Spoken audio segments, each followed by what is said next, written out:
అందరికీ నమస్కారం అండి. అందరూ ఎలా ఉన్నారు? Welcome to Devi Pramila official YouTube channel. మన ఛానల్‌లో మేకకాళ్ళ పులుసుని అయితే పెడుతున్నానండి.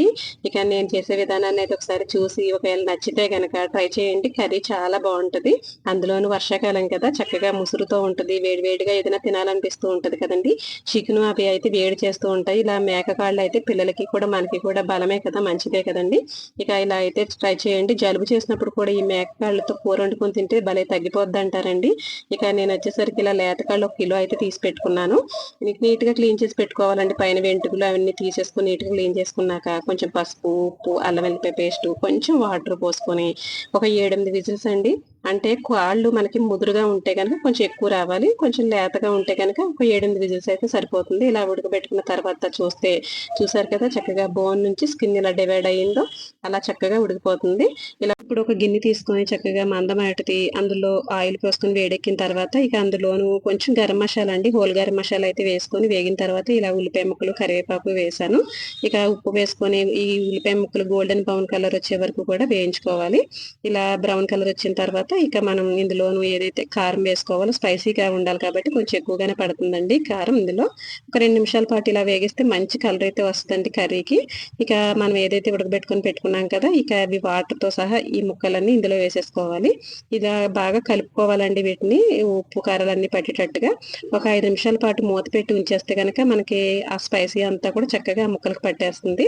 ఇలా చక్కగా తీసిన తర్వాత ఇప్పుడు మనం ఇందులో 1 కప్పు చింతపండు గుజ్జండి. తర్వాత 2 కప్పుల పైనే పడుతుంది.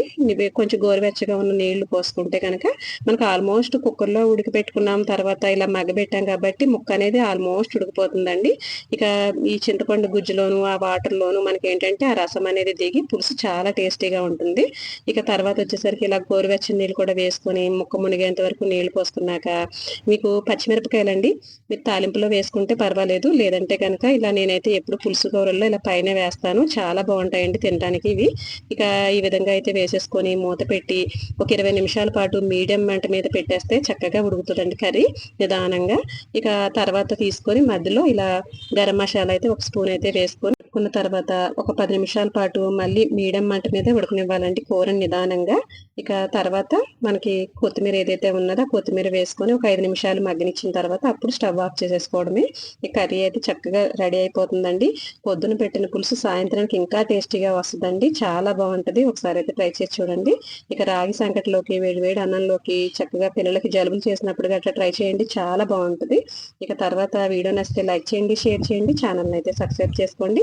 పక్కనున్న బెల్ ఐకాన్ అయితే క్లిక్ చేయండి. నా నోటిఫికేషన్స్ అన్నీ మీ దాకా రావడానికి. ఇక వీడియో నచ్చితే గనక కంపల్సరీ ట్రై చేయండి. చాలా బావుంటది కారంగా కూర అయితే.